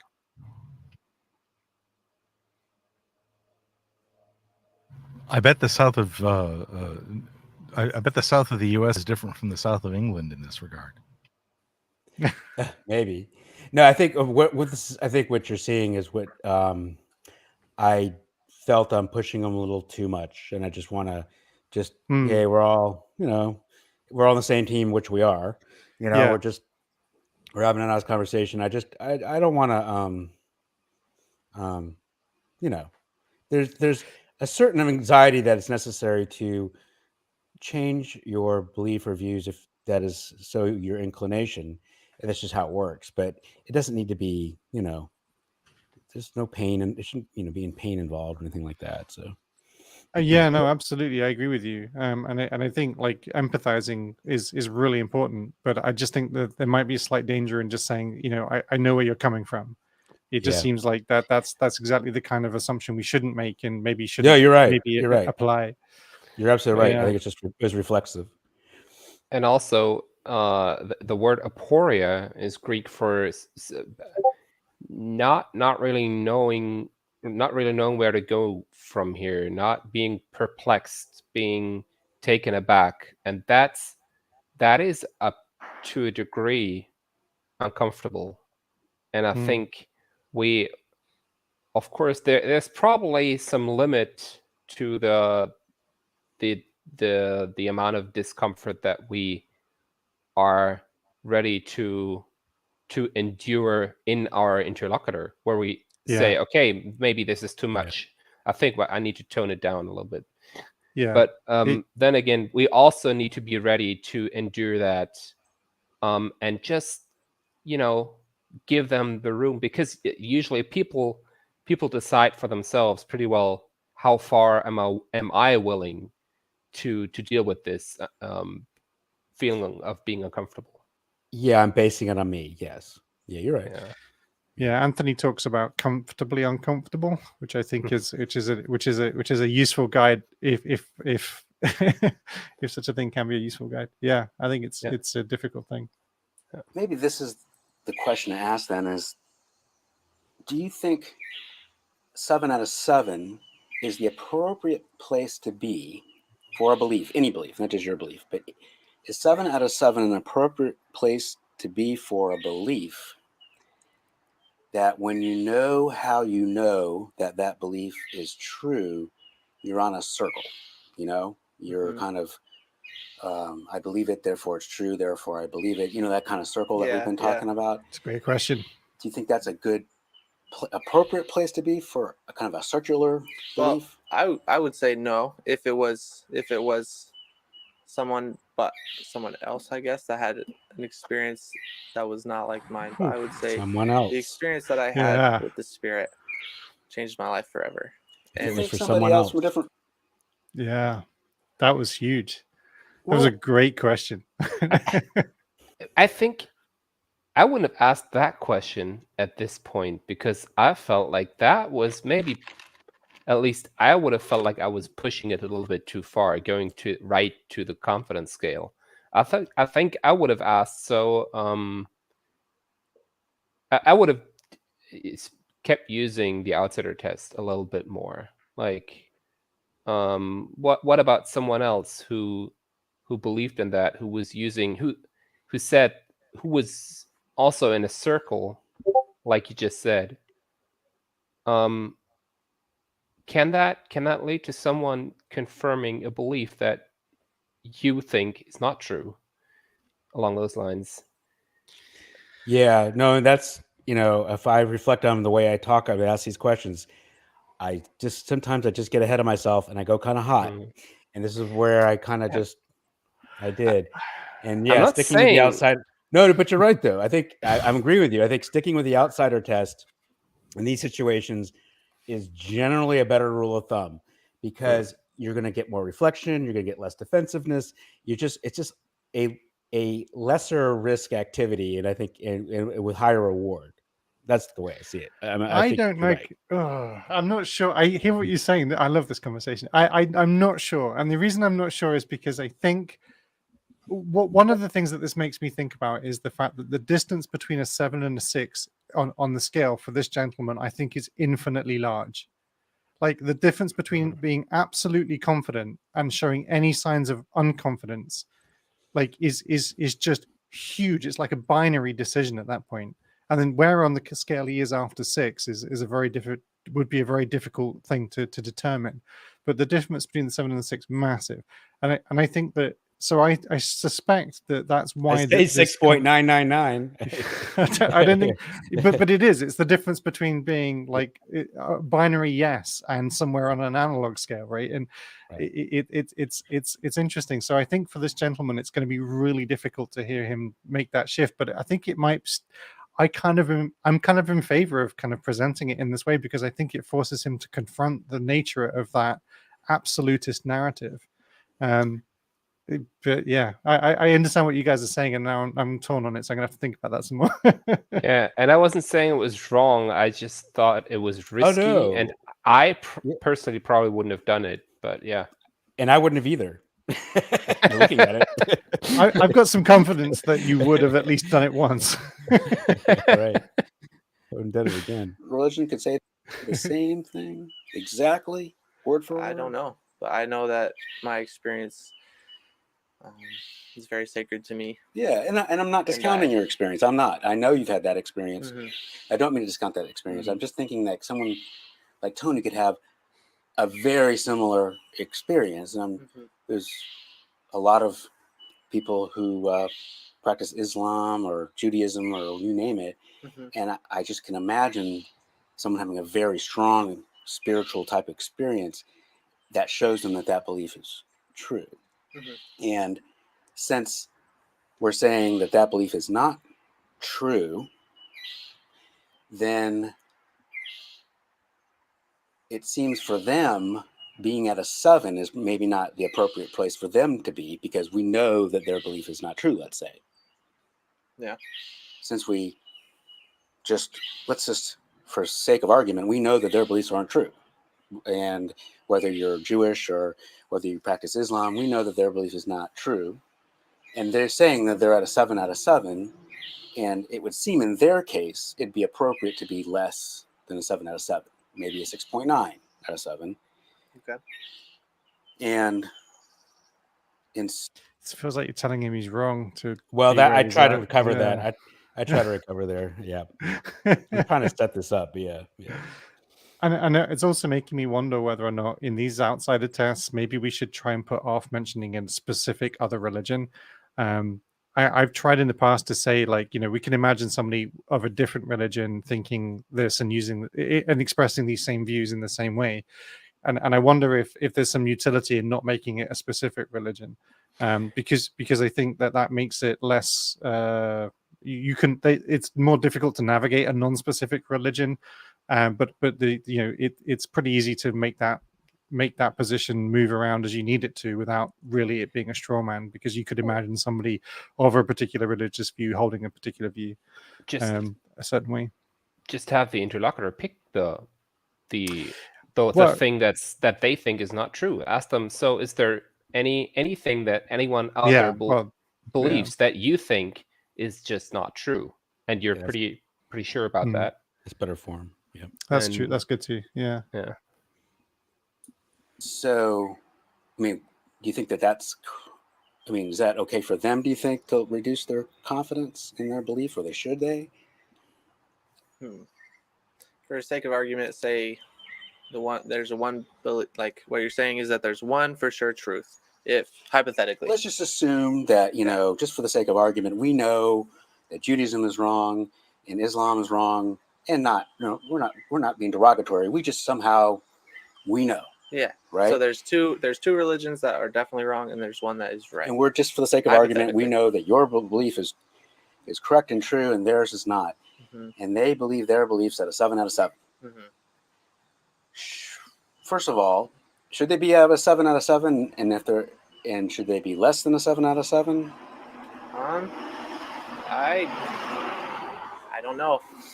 I don't know. All I really know is that what can we do to help them, show them that their belief they should be less confident in their belief, and I'm thinking they should be less confident in their belief because we're assuming we know it's not true. Again, I would have mirrored that. I don't know. I know it was a relatively minor consideration, but I would definitely have mirrored that. I don't know. And then this definitely feels like you're hammering the point. Yeah. This is at my finest hour. That was great. That I don't know. Yeah. And talking about that. Okay, so do you think people want to believe true things? Do you want to believe true things? Do you think that they also probably want to believe true things? Is it a good thing to believe true things? So if they said they wanted to discover what's true and they believed in something that was false, then how would they be able to discover? But he has to get there on his own. Yeah, I can't. I'm trying to lead the witness. Yes. Yeah. And I don't know is like the first step around every great journey starts with an I don't know, right? And I think like it really is just if anybody out there watching this like is practicing SE, if you hear an I don't know, embrace it, hug it, celebrate it, applaud it. Fine. Nothing wrong with it. I don't know is a great answer, and you should definitely reward your conversation partner anytime they say I don't know. That's It's what just wise people say. I don't know. More yeah, absolutely, often. Yes. and I'm certain about that. Confident. Well, I don't know. What could we do to help them, show them that their belief is not? Well, I'm a firm believer of that God's timing is better than our timing, and I have had to deal with that when I know I really want to help someone, Yeah. and I believe that they should do something and they don't want to do it. Right. But at that point, we need to be very respectful of who they are. Right. and We're not to- telling them what to do or things like that, but yeah, but let's say they tell you, if my belief is not true, I want to know it. They tell you, Uh-huh. I would like to know if my belief is not true. Uh-huh. What could we do at that point to help them? I would bring it back to the basics and just say to try to It's feeling argumentative, a little bit A little cutting bit, him read off the there. Bible, read the Book of Mormon, pray about that with a sincere heart, and have that faith-filled action Yeah. to know if it is true for yourself. Right. Okay. Yeah, I get it. And I guess the only thing is that if they said that to you, then we're all kind of where we started off from. We're all believing these intense beliefs, these 7 out of 7 beliefs. Mm-hmm. You're believing 7 out of 7. Tony's believing his belief out of 7. Someone else is believing his or her belief out of 7 out of 7. We're all having these really strong beliefs. Mm-hmm. And I think you're telling me is that we're just stuck in these beliefs. So we can't show each other that these beliefs are not true if they happen to not be true, that we're stuck in them.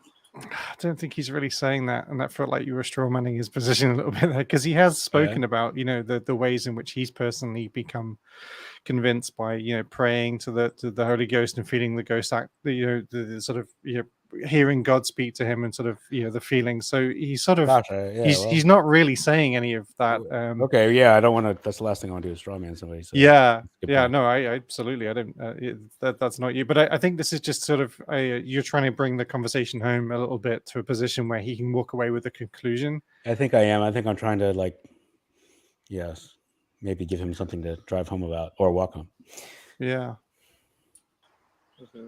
Well, I mean, you can go the logical route, and you can kind of how did Joseph Smith, if this book was fake, how did he make it in 60 days and as an uneducated farm boy, and how did he do all these things? And we can think about how could Moses part the Red Sea logically. Yeah. And I don't think that would, even if it was, we could stack up logical arguments, I feel like there'd be logical arguments for other things, and it'd also continue on with the circle, because it only goes so far.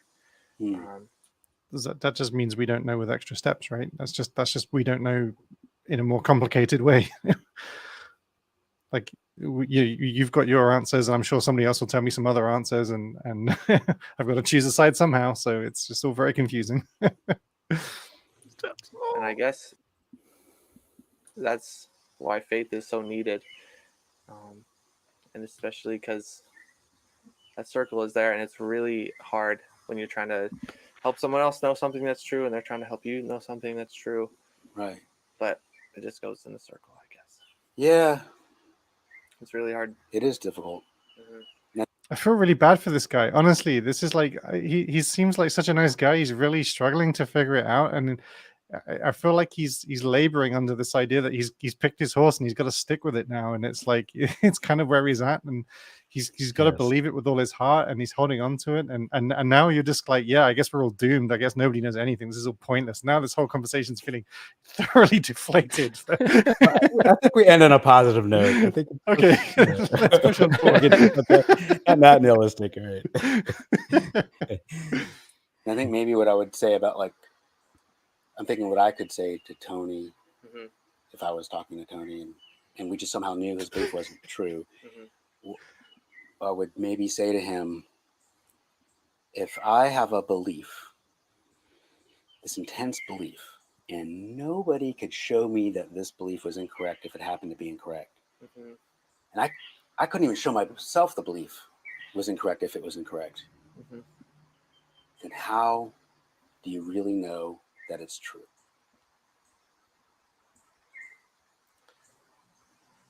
I think it comes. I'm sorry to keep going back, but in my life, the good feeling of the Spirit has been there very constantly. And then there's a few instances in my life where I can remember that feeling overwhelming me and changing. It was like a night and day difference. And I know that that was true, and I know that that was God. And I don't know, I don't have all the answers for sure. Neither do I.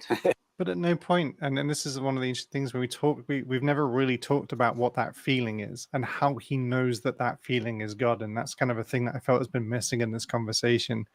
And I sort of know that in an SE space, we say, feelings aren't evidence, right? There's not a reliable way to know things are true. But for him, this feeling has been incredibly important to him. And I think it might have been interesting to explore that feeling. What did it feel like? And how do you know that feeling, could you describe that feeling in some way? Have you ever had that feeling or something similar to it with regards to any other experience in your life? It's a good point. It might have been drill worth... down to that because that's his primary epistemology, as it seemed to boil down to later. And if you never had heard of the Mormon belief or the Book of Mormon, or even heard about the Christian God, would you have attributed that feeling to that God, or what would you have attributed that to? If you were raised in a desert island and didn't have that book. Yeah. I would love to answer your question eloquently and know what to say. Oh, and you did answer my questions eloquently, very eloquently. That was very nice. And I asked you very difficult questions. I did, and I know I did. These are questions that are very difficult to think about and consider. And thank you for doing that. You did a wonderful job doing that. I would just, in some point, I'd love to pick up the conversation where we left off. I just love having conversations about this. I find, to me, it's the most fascinating kind of conversation I can have personally. Yeah. Just talking to people with different beliefs. Mm-hmm. I think this is the last question, or maybe last question. We'll see what you say. Okay. If you happen to not have this belief, would you be a different person? Would you be the same person? Would your life change? How so? I had a lot of friends in high school that had different beliefs than I did, and they did different things and went different pathways. And I think without the belief that I have, and the belief that because of my parents' lives and the lives that they led and the way they came to know this belief was true, I don't think they would have met. I don't think it's kind of like a Back to the Future situation. It kind of is a... For you, do you think you'd be a worse person if you didn't have this faith or belief? I think I'd definitely make choices that would have been detrimental to myself. But I think I would have still strived. I would hope I would have still strived to be a good person. But I think because of my belief, I've been able to be better than I ever could have been on my own. That's a difficult thing to know for sure. And I think that's a claim that's really worth challenging in people. It's one I always find a little unnerving. I once asked a Mormon, a lady who I was speaking to, the exact same question. What would your life be like if this wasn't true? And I swear, without missing a beat, she just said, "I'd have more sex." And I didn't know quite what to say after that, because it was so quick. There was zero thinking time. I was just like, "Wow, that would have thrown me." Yeah, that one was in the barrel, wasn't it? That one was ready to go. Yeah. Well, thank you, Levi. That was really just such a nice talk, and I really enjoyed this. And thank you. If you have any questions for me, I'd be more than happy to answer any questions you have. Okay. But, I really do. I do appreciate it. How do you think this conversation went?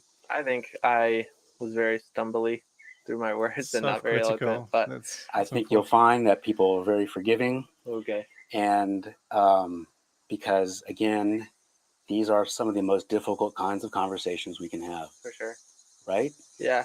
I mean, and it's not, the difficulty is not coming from you or your faith. I mean, I've talked to many people of many different faiths, and it's all they're all, when someone really considers a question like you did, honestly, like you did, it's how could you not, you know, how could you not stumble some, because it's such a large issues to grasp, I think. What do you Yeah, think? for sure. Well said. Yeah. Yeah, especially because when I was little, I was like also thinking about that. When I was very, very little, I remember being in Sunday school and being like, "But there's all these other religions, and they're all believing that they're true. How do I know if I'm true?" And I was like, blew my mind. Well, I know. That was really interesting. Like in that moment, you were opening up to him and made him feel more comfortable. And then he immediately is starting to become much more himself. He's smiling and he's mentioning his childhood and his early reflections. That was a really interesting moment. Wow. Yes. And at first, I thought the way that you phrased it, listen, these are very difficult questions, and you did great, and that people could take that as being a little bit condescending. Like, Yeah, I didn't want to be. I made it hard for you, Yeah. and you did well. Yeah, But I didn't want to be patronizing, but I wanted to just Yeah. to like give him an off ramp, you know, and I just Right. you know that I wanted to tell him that, you know, if you just watch like one other video of mine, you'll see is not you. It's just what we're Right, talking and- about here. And the way that the note on which you ended was great, because you said, you know, who wouldn't have to take a moment and think if they're really being honest Right. about these things. And Right. that is, I think, the message, the most important message that you want to get across. Like, I'm not asking you to give me like a perfect sermon, an eloquent sermon. I'm asking you to have a genuine conversation with me and really think about these things. And that's what you did. And I love doing that. That's how we have these kinds of conversations. That's how we think about these things. Yeah. And yeah, that's Levi, definitely, if he's watching this, like, it was such a lovely guy. Like, even if he's not watching he's it, he was a great. lovely guy. But like, yeah, like I I really don't think he's genuinely allowed to watch this stuff, but I think Yeah. he's great though. I really hope he comes back. I really, whether he's allowed to watch it and whether he watches it, maybe two different things. But in any case, he's. I think genuinely, I hope he comes back, and I hope he continues the conversation. And Yeah, he's a great guy. Yeah, great. he seemed like a very nice guy. Yeah, and I think, yeah, I really hope for his own sake he finds happiness in what he's trying to do. Yeah, super guy. Cool, awesome. Thanks, guys. That was awesome. That was a lot to a lot of food for me to think about, and I appreciate it. I can't believe we got to the end of the video just in time. Literally pulled it in with a minute or so over. Oh, when Yeah. does it end? We're only 3 minutes over. Yeah, Okay. we're 3 minutes over. We've literally got like a couple of seconds left on the clock of the video. I'm sure Okay. we can play it if you want. Should we play the last few seconds? I don't even know what it is. Here we go. that can't be a A coincidence. lot of us are still thinking that way. Yeah, Yeah. yeah. That's it. Good time. That was a great conversation, Mark. Thank you for sharing Thanks as for you always. guys' comments, and also Thank you for your interest in temples. Oh God, sorry. what was that? And thank you Some for your entirely interest in different video is playing. Wow. Yeah, and I really appreciate the comments on the public comments too, because I don't always comment on them, but I'm always reading them and making me think as well. So thanks. Excellent, kind, adult, wonderful. Thank you. Very adult in some cases. Thank Yeah, you, and all the other ones, and all those things. absolutely. Thank you, guys. All right. Thank We'll you. be back in just under 50 hours for the floating midweek Street Epistemology. It's College. relentless. It's relentless. It's relentless. for coming in. By the way, I felt your fingers on the production buttons. Thank you. I liked every time you touched. That's a nice way to put it. See you guys.